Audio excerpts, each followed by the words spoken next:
Hey everyone, it's Alexander Robinson. Welcome to the channel. So we have a new Jurassic Park movie in theaters right now, 3 years after the supposed conclusion to the Jurassic era, but whatever. I haven't seen the movie yet. I have very low expectations for it because of what came prior, but before I see the movie, I figured I'd review this 100-year-old film.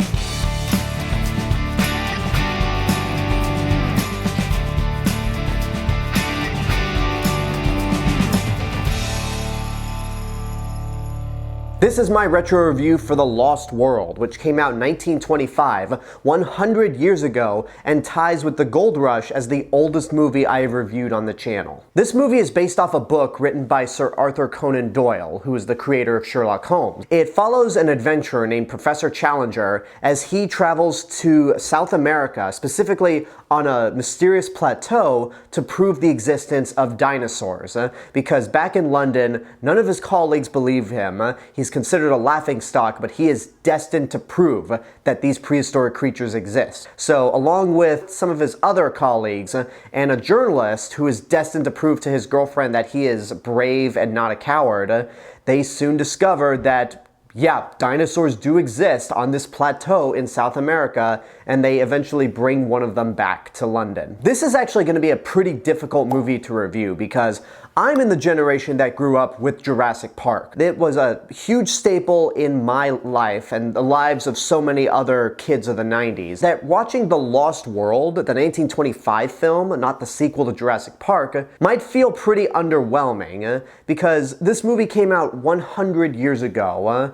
And I think it's best to review this movie from the perspective of being an audience member in 1925. If you look at this movie from that viewpoint, it's actually a pretty ambitious movie because this is the silent era, and there were not many special effects movies, if any, at the time. So something like this, where you have all these stop-motion dinosaurs running around, fighting each other, is pretty impressive. That's actually the biggest highlight of the movie, the stop-motion special effects, which were actually done by Wallace Beery, the same animator who would go on to do King Kong 8 years later. And when you watch The Lost World, there are a lot of sequences where the stop-motion is very choppy, and it just doesn't seem all that impressive when you take a look at other stop-motion effects later on.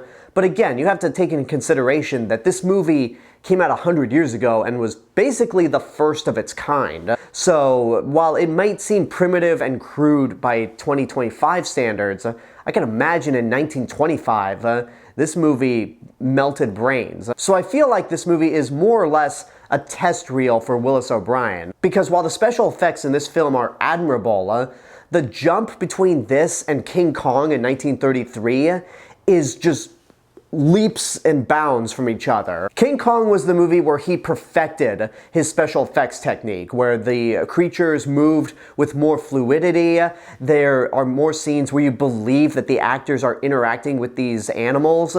It just blows my mind. King Kong to this day still blows my mind in terms of its special effects. The Lost World, however, isn't quite there yet, because when you have scenes where the humans are interacting with the dinosaurs, they're very few in between. Like, there's some compositing shots where the humans are in the foreground and the dinosaurs are in the background, but a lot of the time, you're just watching these big special effects sequences, and then it cuts to the actors that are clearly reacting to nothing.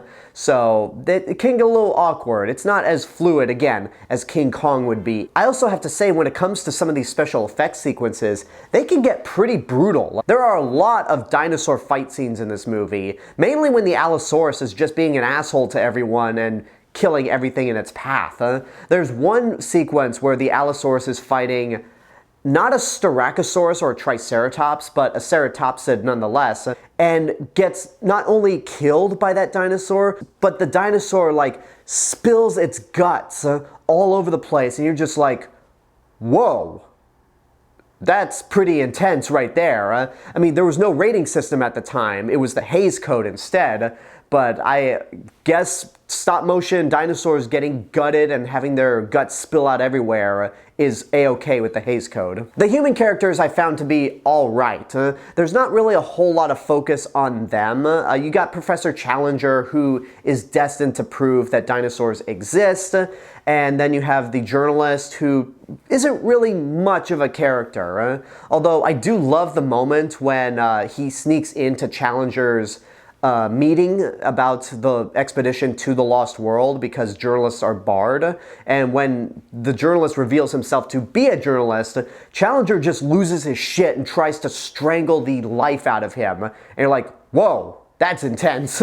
But the characters didn't leave that much of an impression on me, which is kind of funny how a lot of people say that, oh, these modern blockbusters, they only care about special effects and not about the actual story and characters. Having rewatched this movie, which again, came out 100 years ago, that's not a problem with modern blockbusters. This is a thing that just happens. There are movies that are clearly more focused on the special effects than the actual characters and story. Another thing that this movie does a good job at is placing the cue cards at exact moments when you know you can't understand what's going on. Because there are a lot of silent movies out there that you can watch without having cue cards up to tell you what the characters are saying. You just kind of know. This is not one of those movies like a Buster Keaton or Charlie Chaplin film, but it does a really good job at placing the title cards when you need dialogue to know what's going on with the story. Overall, this movie is just more of a product of its time.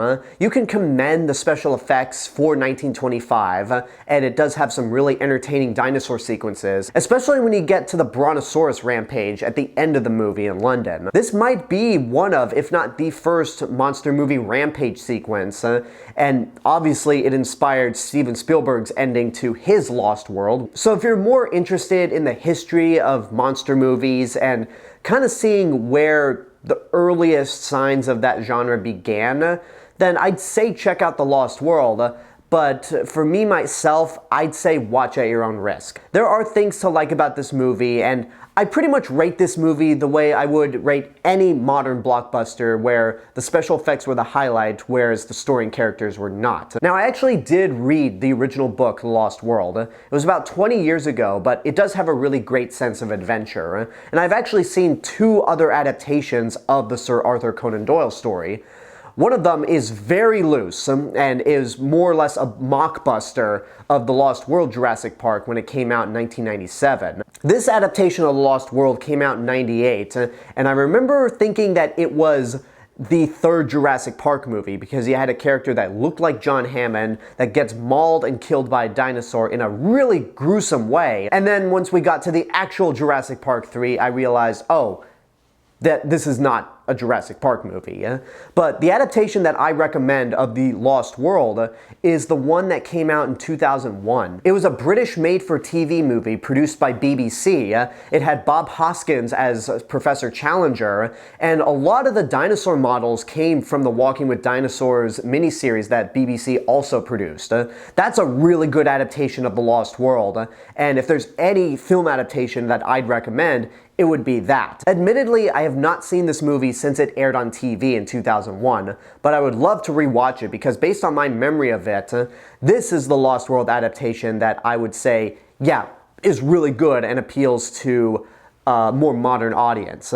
This movie is better for more historical purposes, just watching it and being fascinated at how these special effects might have melted brains in 1925. But as a movie itself, watching it 100 years later, it's just fine.